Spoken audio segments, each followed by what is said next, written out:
Gênesis 27, 28 e 29 diz que Deus lhe conceda do céu o orvalho e da terra a riqueza, com muito cereal e muito vinho. Que as nações o sirvam e os povos se curvem diante de você. Seja senhor dos seus irmãos e curvem-se diante de você os filhos de sua mãe.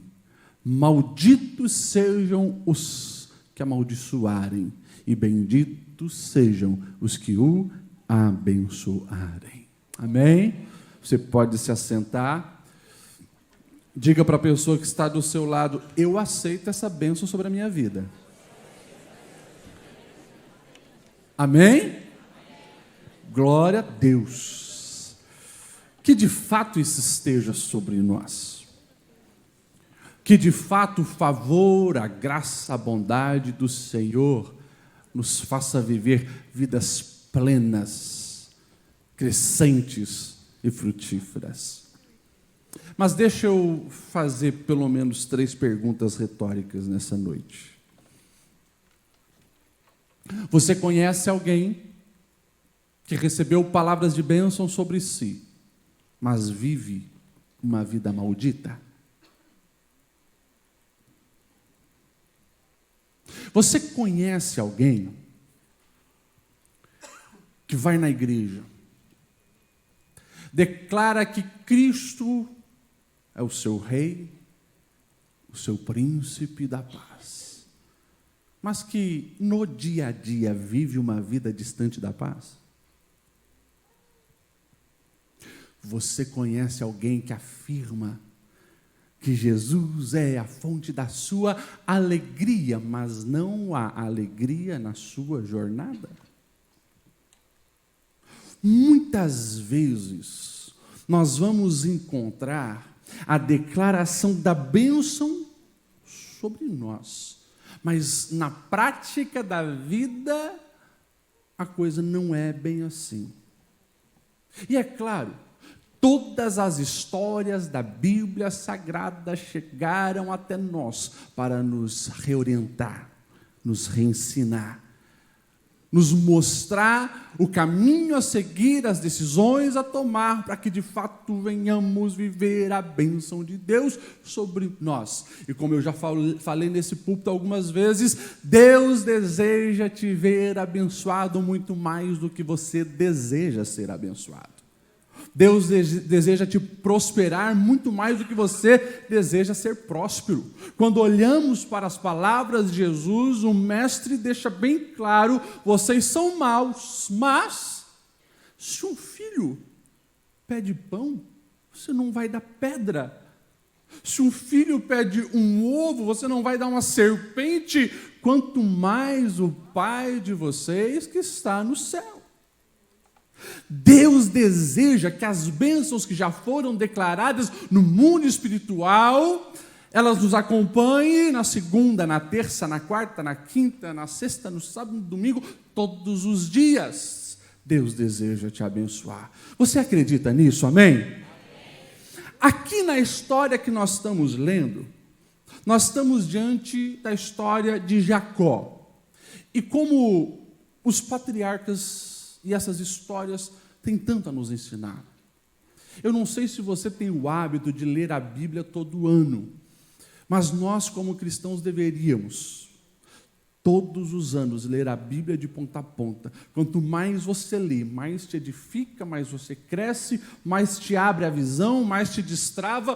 Quantas vezes eu já li a história de Jacó, mas parece que cada vez que eu tenho uma experiência nova com as Sagradas Escrituras, é uma fonte inesgotável e abre dimensões que eu não tinha observado antes. Você conhece a história desse homem? Quinta-feira eu preguei um pouco sobre o drama de Jacó, porque ele é uma resposta de oração. O seu pai Isaac passa 20 anos casado com Rebeca sem ter filhos, e eles clamam ao Senhor, e o Senhor os abençoa, e você sabe que nasce gêmeos mas eles já brigavam ali dentro do ventre, e quando sai, aquele mais peludo sai primeiro e o outro já vem agarrado no calcanhar.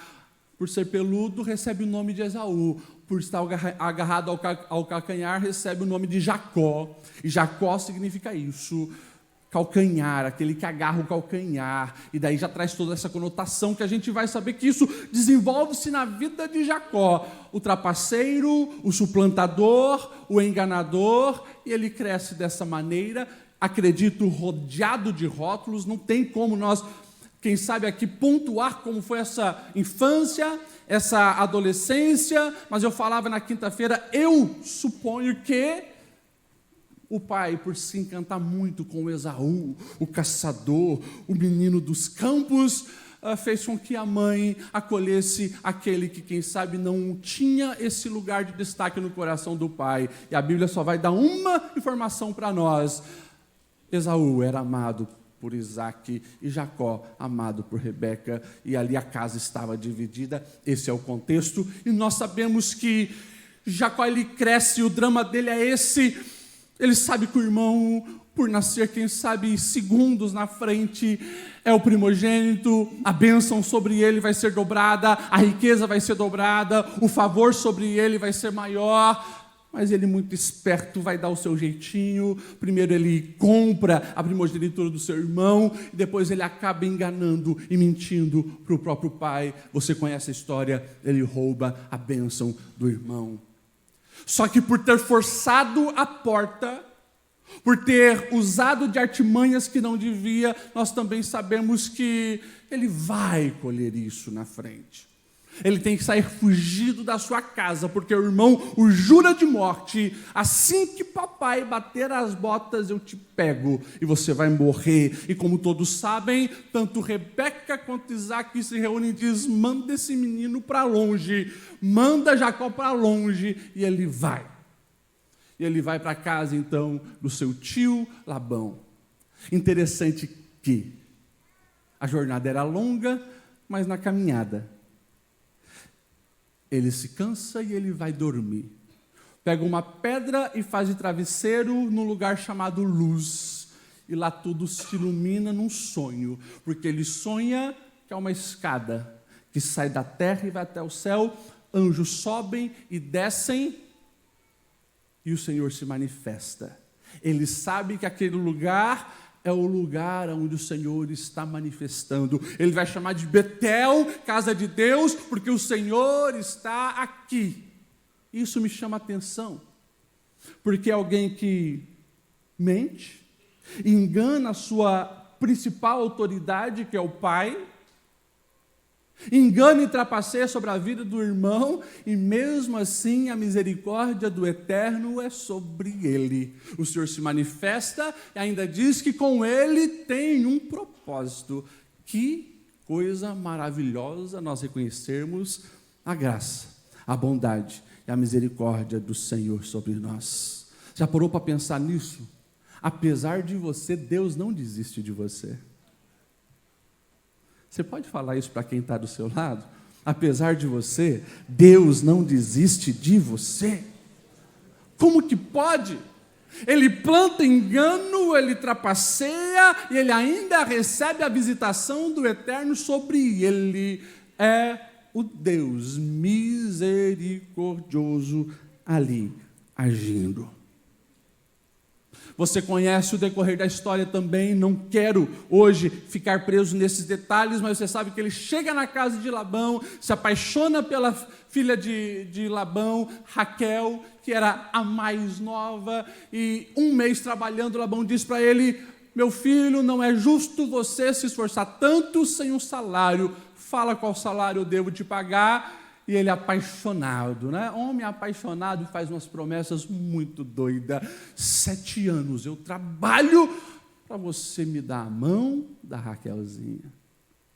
E claro, por estar muito apaixonado, a narrativa bíblica diz que foram como 7 dias, porque muito amava. Só que na noite de núpcias, você também sabe, ele não recebe Raquel, ele recebe Lia ou Leia, dependendo da versão. Plantou engano, está colhendo engano. Plantou mentira, está colhendo mentira, está sendo enganado. E curioso porque na fala de Labão, talvez fazer ele se lembrar de 7 anos atrás. Ele trapaceia o irmão por causa da primogenitura. Labão diz para ele, na nossa cultura, das mulheres é a primogênita que tem que casar primeiro, então você vai receber a Lia. Se você quer a Raquel, mais 7 anos de trabalho. Ele trabalha 14 anos pelas mulheres. E quando nós vamos para a palavra de Deus, o texto que nós lemos é curioso, porque o texto é bem claro, que Deus conceda do céu o orvalho, numa terra seca, orvalho, símbolo de prosperidade, e da terra a riqueza, com muito cereal e vinho, que são figuras de linguagem de alguém próspero, e falo aqui próximo na questão de finanças, alguém rico, alguém abençoado. Só que quando nós observamos lá no capítulo 30, verso 29 e 30, nós vamos ver Jacó procurando Labão e dizendo, eu vou embora. Porque se passaram 14 anos, eu trabalhei para você, hoje eu tenho uma família, tenho as mulheres, tenho os meus filhos, mas eu não tenho recursos. Ele faz uma pergunta, quando farei algo em favor da minha própria família? E aqui, a gente começa a perceber um Jacó diferente. Um Jacó que havia abandonado aquele egoísmo malandro. Porque no decorrer do diálogo, nós vamos ver então Labão dizendo, não vai, fica. E se você ficar, eu vou dar um salário para você. Os cordeiros, o gado que nascer malhado, listrado, pretinho, eles são teu. Mas nós vamos perceber que Labão é 10, talvez 30 vezes pior do que aquele antigo Jacó. Porque Labão, ele vai mudando o salário de Jacó à medida que ele vê que há uma prosperidade sobre a vida desse homem. Um pouco mais à frente, na conversa entre eles, Jacó vai jogar tudo na mesa e vai dizer, olha, eu trabalhei 20 anos para você, nunca permiti que as suas cabras, as suas ovelhas abortassem. Quando um animal peçonhento feria, quando um animal vinha e levava um dos seus rebanhos, eu, com o meu esforço, substituía para você não ter perda e não substituir, e substituía, para você não ter defasagem no seu rebanho. E aí a gente começa a perceber que durante 14 anos ele trabalhou honestamente, mais 6 anos ele trabalha honestamente para o seu sogro. E Deus começa então a abençoar aquele que já não usa mais de engano, mas de retidão e de vida plena. Interessante isso, porque nós vamos ver que Labão, usando de artimanha, não consegue fazer com que a bênção pare sobre a vida de Jacó.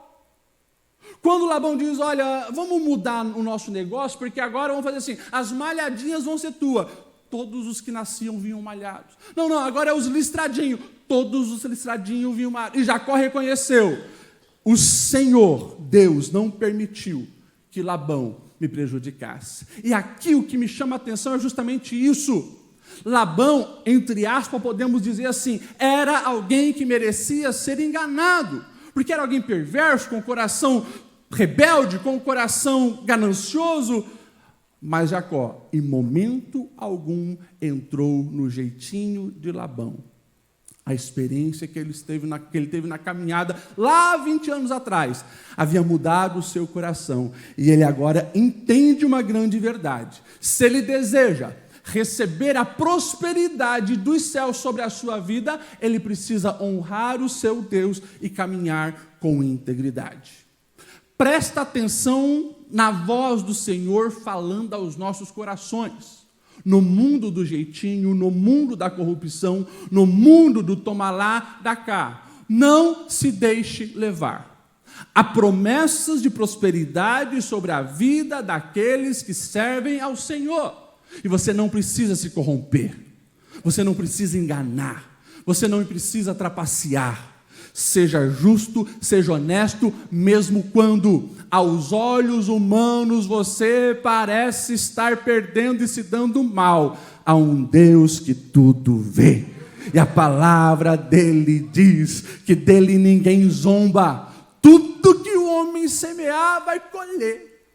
Jacó havia entendido isso. E por isso agora, ele semeia a justiça e a honestidade, mesmo quando está lidando com alguém que na teoria não merecia isso.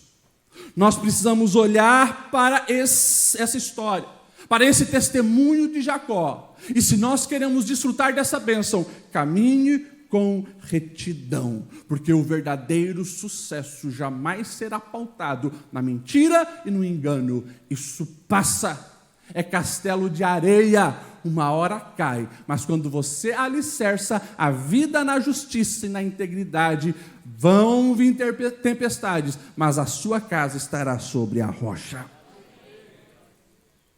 Sabemos que então, depois de 20 anos, Jacó, ele não quer mais ficar, o sogro não quer liberar, mas ele diz, eu vou.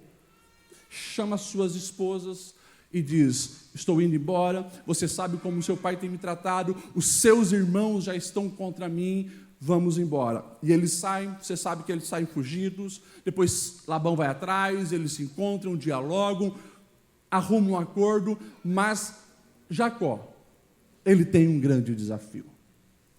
O desafio é enfrentar os problemas que ele deixou lá atrás, há 20 anos.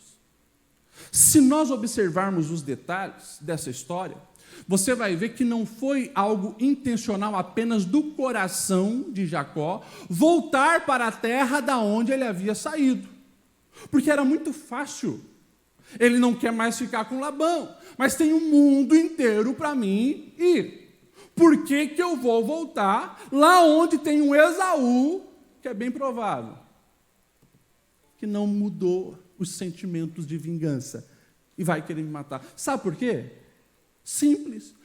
O decorrer da história você vê que Deus diz, volta para a casa dos seus pais. É Deus mandando ele para os problemas que ele deixou 20 anos atrás. Você entende isso?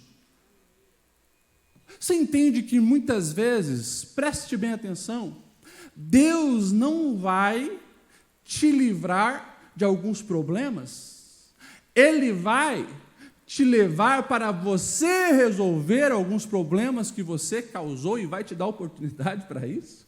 Era aqui o que estava acontecendo. Jacó, ele tinha noção do perigo, mas muito esperto, não vai chegar de cara lavada lá. Manda mensageiros na frente. Os mensageiros vão, sondam a situação e voltam com uma mensagem muito negativa, dizendo, Jacó, Esaú já está vindo, mas não vem sozinho. Ele arrumou 400 homens que estão vindo para se encontrar com você. 400 homens. Jacó, ele sabia da gravidade do problema. Ele está em risco. Suas esposas, seus filhos, seus servos, seus rebanhos. E é interessante, lá em Gênesis 32, o texto declara o que esse homem está sentindo. Jacó encheu-se de medo e foi tomado de angústia. Repita comigo, medo, angústia. Sentimentos bons? Terrível, pavoroso. Mas, quando o medo e a angústia estavam no coração de Jacó, ele fez uma das suas orações mais sinceras. E eu quero que você preste atenção no homem que nós estamos agora aqui presenciando. Ele vai dizer assim, na sua oração, lá em Gênesis 32, a partir do 7. Ó Deus de meu pai Abraão, Deus de meu pai Isaque, ó Senhor, que me disseste: volte para a sua terra e para os seus parentes, e eu farei prosperar. Eu não sou digno de toda a bondade e lealdade que o Senhor tem tratado o teu servo. Quando eu atravessei o Jordão, eu tinha apenas um cajado, mas agora eu possuo 2 caravanas. Livra-me. Eu rogo-te das mãos do meu irmão Esaú, porque eu tenho medo que ele venha nos atacar, tanto a mim como as mães e as crianças. Tu prometeste, Senhor, que estaria comigo e que me faria prosperar a mim e que os meus descendentes seriam numerosos como a areia do mar. Presta atenção. Aquele que engana, aquele que mente, 20 anos depois, ele está reconhecendo que ele não é digno da bondade e lealdade de Deus sobre a vida dele. Sabe o que fala esse texto? Humildade. Eu lembro a proposta da reflexão dessa noite. Se você quer desfrutar da bênção, viva de acordo com a bênção. Não tem como desfrutar da bênção que o céu já declarou sobre a sua vida em Cristo Jesus, sem você percorrer o caminho da humildade. Soberba, orgulho, altivez, afasta o Espírito Santo da tua vida e da tua família. Talvez você não consegue perceber, mas bênçãos que já foram declaradas sobre a tua vida, quem sabe há anos, teus pais, teus avós, teus pastores, teus líderes, muitas dessas bênçãos ainda não se materializaram na sua vida, porque você não entrou pelo caminho da humildade. O próprio Jesus, ele deixou um recado direto aos seus discípulos, dizendo: aprendei de mim, que sou manso e humilde de coração. Escolha a humildade. Reconheça que você só está de pé porque a mão do Senhor tem te sustentado, te ajudado e te fortalecido. Sem Ele, você e eu não somos nada. Ele continua reconhecendo essa bondade de provisão, e ele diz: quando eu atravessei o Jordão, eu tinha apenas o meu cajado, mas agora eu possuo caravanas. E ele está dizendo: o Senhor que me prosperou, não é a minha inteligência, não é a força do meu braço, não é a minha capacidade de trabalho, não é porque eu sou um cavalo para trabalhar, não! É porque a bondade do Senhor tem sido sobre nós. Presta atenção. Você que acha que é o bom, você que acha que é a mulher diferenciada, se não for, o Senhor permitir que esse ar entre nos seus pulmões, você não aguenta 1 minuto de pé. Se não for o Eterno fazer a terra brotar o alimento, nós não duramos nem alguns dias. Nós não nos bastamos, nós dependemos dEle, pois por Ele e para Ele que também fomos criados. Na oração ele ainda diz: Senhor, livra-me, eu rogo, das mãos do meu irmão, porque eu tenho medo que ele venha nos atacar, a mim, as mulheres e as crianças. E aqui, é claro, fica explícito que quando nós temos grandes desafios para enfrentar, nós precisamos fazer essa parceria com Deus. Hoje de manhã eu lembrava a igreja que aqui reunia. Talvez você pode dizer: pastor Lediel, ninguém está vindo com uma espada para me matar, eu não tenho 400 soldados para enfrentar, mas você tem os teus inimigos, as adversidades, os problemas na sua casa, na sua família. Talvez você não corre risco de morte física, mas você já percebe o quanto eles têm tentado derrubar e matar a tua fé, a tua esperança, a tua alegria, a tua paz, a tua família. Então, não precisa permitir que o medo te corroa e te destrua, mas você precisa fazer essa aliança com o Senhor. E quando fazer, traga à memória o que o Senhor já prometeu a teu respeito.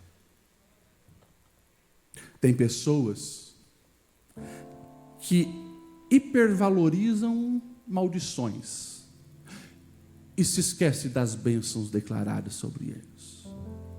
Tem pessoas que ouvem 200 palavras de bênção sobre ele, mas porque alguém se levanta amaldiçoando, ele pega e foca naquilo, e permite que aquilo venha a reger a sua vida. Ei, não seja assim. Traga à sua memória aquilo que o Senhor já falou a teu respeito, ao respeito da tua casa, a respeito dos teus sonhos, a respeito da tua família, a respeito dos projetos que Ele te confiou. Quando Jeremias, lá na frente, ele está cercado pelo caos. As tropas inimigas estão destruindo Jerusalém. A fome dominou o povo. A miséria se instalou. Ele declara: eu quero trazer à memória o que pode me dar esperança. A bondade do Senhor é a causa de não sermos consumidos. Grande é o seu amor. Nas dores da vida, não perca horas mexendo o dedinho em rio. Dobra o seu joelho. Vai para a presença do Eterno. Lá é o seu lugar. Lá a bênção acontece. Lá o Senhor renova tudo aquilo que Ele já havia falado a teu respeito. Esse Jacó, ele sabe que os desafios na sua vida serão muitos. Por isso ele ora. E ora verdadeiramente. Presta atenção no que a palavra de Deus está nos ensinando. Que o Deus Criador de todas as coisas usa as adversidades para te lapidar.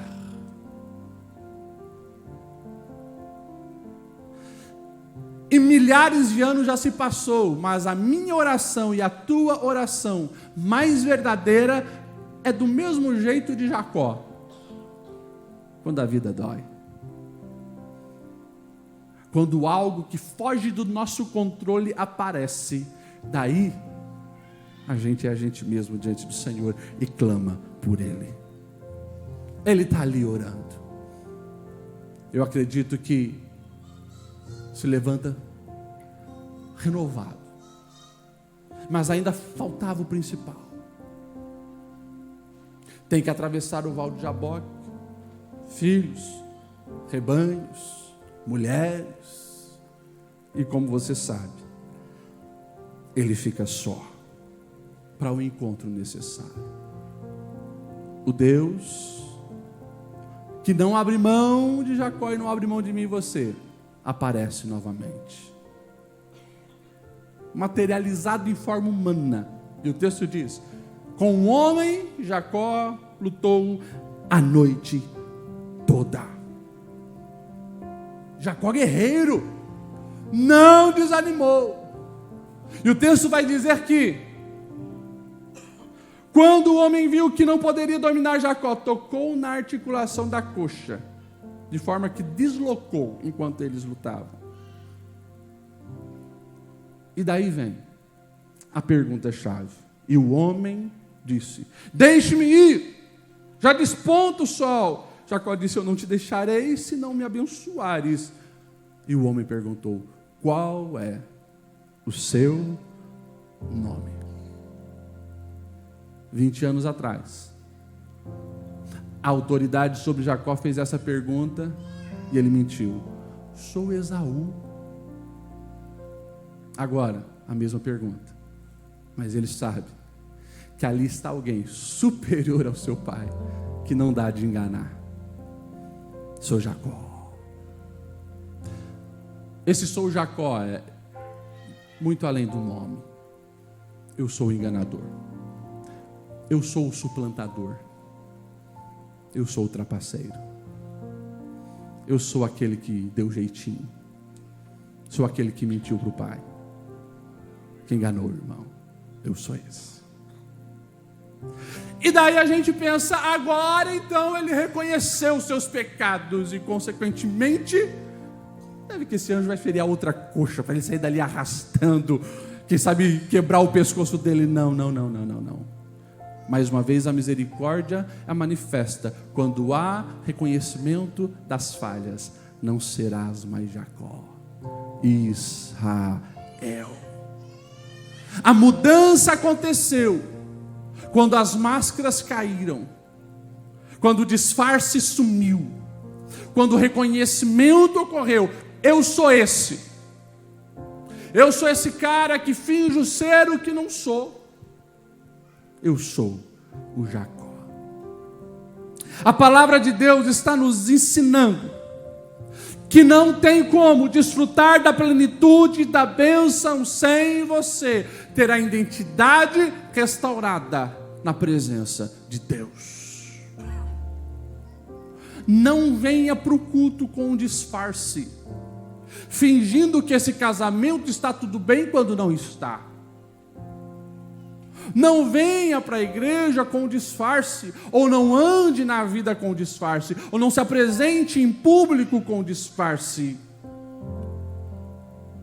Não construa uma pseudo-identidade. Deus quer saber quem é você do jeito que você é, com as falhas, com os erros, com os pecados.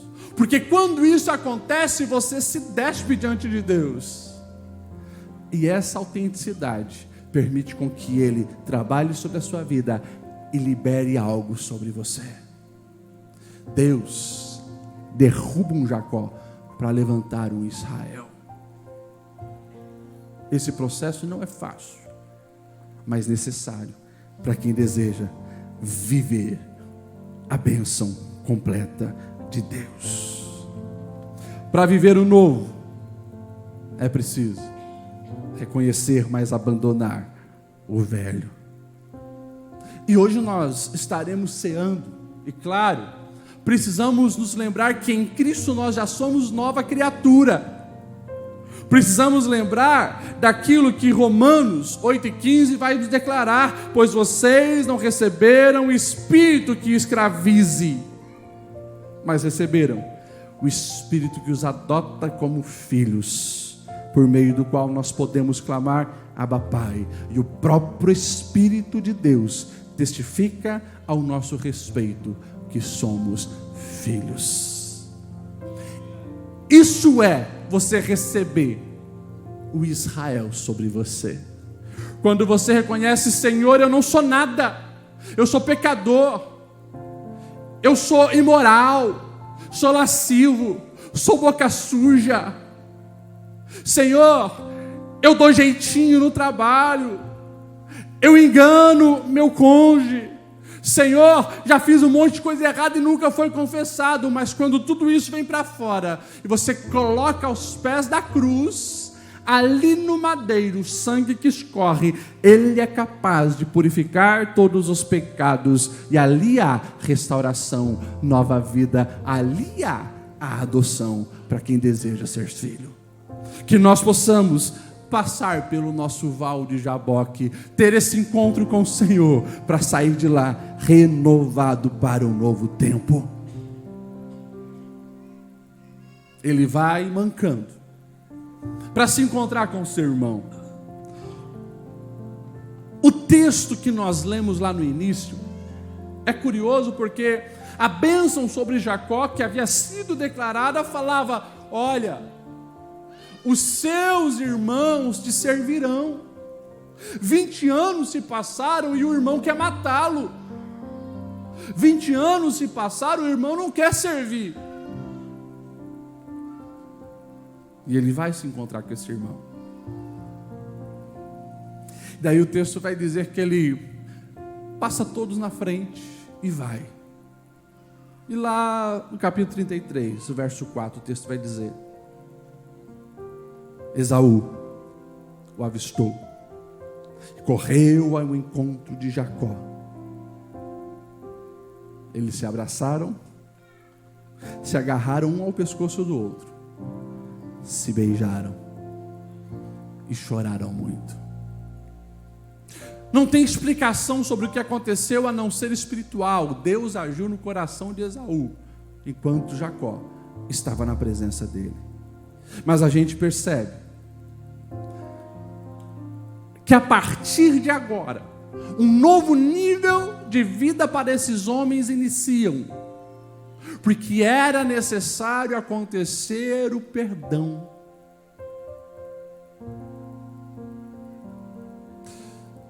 E aqui mais uma vez eu relembro da proposta dessa mensagem. Quer viver a bênção, desfrutar da bênção? Não tem como, se não passar pelo caminho do perdão. Escute isso. Eu e você não somos perfeitos. Diariamente convivemos com pessoas que não são perfeitas. Vai sair faísca, vai dar problema, vai ter mágoa, vai ter rancor.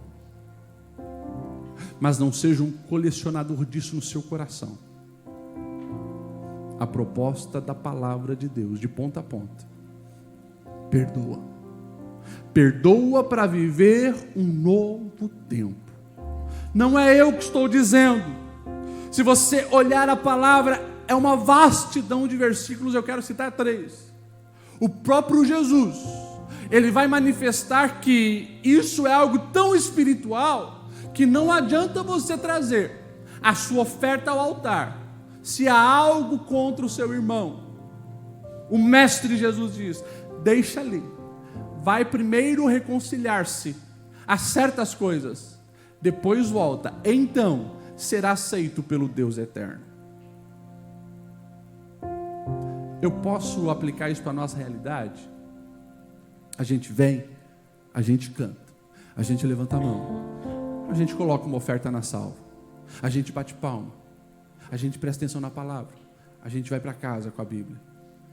Se há amargura na minha alma, isso foi para inglês, velho. Porque a verdadeira adoração, ela precisa proceder de um coração que quer agradar o Pai. Como que isso acontece se há tantos bloqueios impedindo que isso proceda? E daí o autor de Hebreus, ele vai ser duro ao dizer, capítulo 12, verso 15: cuide, para que nem se exclua da graça de Deus. Presta atenção. Para que ninguém se exclua da graça de Deus, que nenhuma raiz de amargura brote, cause perturbação e contamine muitos. Isso me choca, isso me assusta, porque se tem algo que pode me tirar da graça de Deus, na nossa concepção de cristão, é o pecado. Mas raramente a gente coloca a amargura, a mágoa e o rancor nessa categoria. E aqui o texto está deixando bem claro: vai se excluir da graça de Deus, porque você está permitindo que algo envenene a sua alma. E fica claro aqui: exclui da graça, perturba e contamina.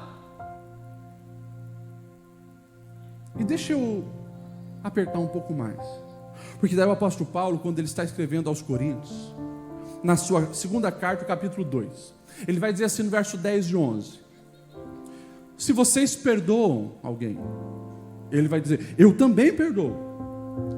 Aquilo que eu perdoei, se é que eu tinha alguma coisa para perdoar, eu perdoei na presença de Cristo, por amor a vocês. E daí ele vai completar assim, olha só: a fim de que Satanás não tenha vantagem sobre nós. Presta atenção.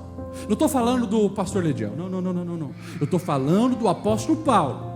Ele está deixando bem claro, devido às confusões que aconteceu na igreja de Corinto, ele também teve que liberar e pedir perdão. E ele está dizendo assim: eu fiz isso na presença de Cristo. Sabe por quê?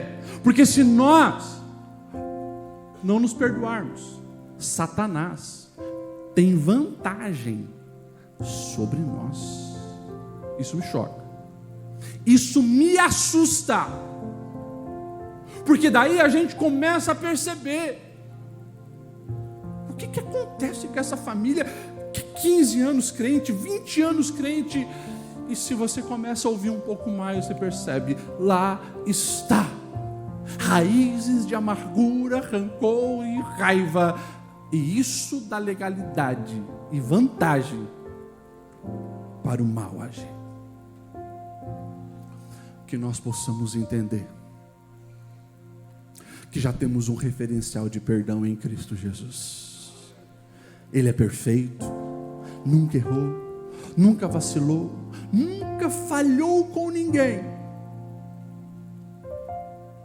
O pregaram na cruz, o chamaram de Beelzebul, o acusaram de falso, e mesmo pregado, ele ainda libera o perdão. Pai, perdoa porque eles não sabem o que fazem. Se o Deus perfeito encarnado perdoou, quem sou eu e você para não liberar perdão? E algo que eu ouço muito no gabinete pastoral: se você, pastor Lediel, soubesse o que fizeram para mim, você entenderia que isso não é fácil. Eu estou aqui com temor diante de Deus, dizendo para você: não é fácil, mas possível, quando a força não vem de nós mesmos, mas quando a força vem dele. Essa graça nos capacita a perdoar, essa graça nos capacita a liberar, essa graça nos capacita a purificar a alma. É a graça dele fluindo em nós, nos capacita a perdoar, independente do que fizeram a mim ou fizeram a você. Eu já passei do horário, mas eu quero finalizar. Gênesis 36:6. Não sei se data show dá de colocar na tela. Gênesis 36:6. O texto vai dizer o seguinte: Esaú tomou suas mulheres, seus filhos e filhas, todos da sua casa, assim como seus rebanhos, todos os outros animais, todos os bens que havia adquirido em Canaã, e foi para outra região, para longe do seu irmão Isaque. Olha o que o texto está dizendo. O texto está dizendo de uma segunda separação entre Jacó e Esaú. O texto está dizendo que eles novamente vão se afastar. Mas o verso seguinte, o verso 6, vai falar dessa separação de Esaú e Jacó. O texto diz, próximo verso, pode colocar ali: porque os seus rebanhos, os seus bens, eram tantos que eles já não podiam morar juntos. A terra onde estavam vivendo não podiam sustentá-los por causa dos seus rebanhos. Sabe o que a Bíblia está nos dizendo? Quando há o perdão, a reconciliação, o trabalhar de Deus de dentro para fora, nos tornando uma nova pessoa, aquilo que antes ocorreu por algo negativo, primeira separação, ódio, vingança, amargura, desejo de morte, agora não, eles têm que se afastar, porque o favor do Senhor veio sobre eles, e a bênção era tanta, mas tanta, que eles já tiveram que se afastar, porque a terra não dava conta do tanto que esses homens prosperaram. O que isso tem a ver comigo e contigo? Tudo. Porque se a bênção já foi declarada na cruz sobre mim e sobre você, nós precisamos nos posicionar para desfrutar da plenitude dessa bênção. Que em nome de Jesus você possa se posicionar, liberar perdão, permitir que o Espírito Santo trabalhe no teu coração, no teu caráter, gerando humildade, gerando as virtudes dos céus. Porque se acontecer isso, você e aqueles que estão ao seu redor vão se surpreender com o nível de bênção que os céus derramará sobre a sua vida, sua casa e sua família.